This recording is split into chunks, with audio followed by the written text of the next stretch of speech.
बाबत उपमुख्यमंत्री सुनेत्रा पवार दिल्लीच्या दौऱ्यावरती जाणार आहेत।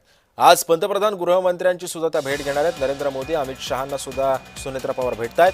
दोन्ही राष्ट्रवादीच्या विलीनीकरणाची सुद्धा त्या कल्पना देणार असल्याचं समजतंय। सुनेत्रा पवारांसोबत तटकरे आणि पटेलही उपस्थित असतील असं सुद्धा सांगण्यात येत आहे।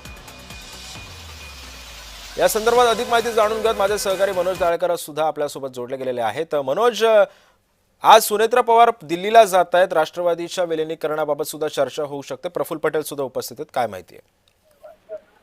बरोबर सिद्धेश, काल सुनेत्रा पवार यांनी उपमुख्यमंत्री पदाचा पदभार स्वीकारलेला आहे आणि त्यानंतर कारभाराला देखील सुरुवात केली आहे। पण सुनेत्रा पवार काल पदभार स्वीकारल्यानंतर आज दिल्लीच्या दौऱ्यावरती आहेत आणि आज पंतप्रधान नरेंद्र मोदी आणि गृहमंत्री केंद्रीय गृहमंत्री अमित शहा यांची भेट सुनेत्रा पवार हे घेणार आहेत। आणि आपण पाहिलं तर या ठिकाणी सुनेत्रा पवार हे दोन्ही पवार कुटुंब म्हणजे शरद पवार गट आणि अजित पवार गट यांच्या विलीनीकरणाबाबत देखील या बैठकीमध्ये चर्चा होऊ शकते। कारण की या ठिकाणी सातत्याने शरद पवार गटाकडून बोललं जात आहे अमित शहा आणि नरेंद्र मोदी यांच्याकडून जे विलीनीकरण आहे त्याला हिरवा झेंडा हा दिला गेलेला आहे आणि त्यावरती आज देखील या विलीनीकरणाबाबत तिन्ही नेत्यांची चर्चा होऊ शकते। पण या चर्चेमध्ये देखील आपण मिळतं प्रफुल्ल पटेल आणि या सुनील तटकरे हे देखील उपस्थित अशी माहिती या ठिकाणी समोर येत आहे। पण आपण मिळतं यामध्ये ही बैठक पार पडणार, या बैठकीमध्ये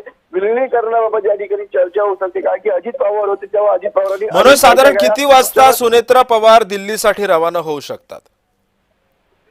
नक्कीच आपण याबद्दल सकाळी सुनेत्रा पवार ह्या दिल्लीसाठी रवाना अशी माहिती या ठिकाणी येत आहे आणि दुपारनंतर त्या पंतप्रधान नरेंद्र मोदी आणि अमित शहा यांची भेट घेणार अशी देखील या ठिकाणी माहिती समोर येत आहे।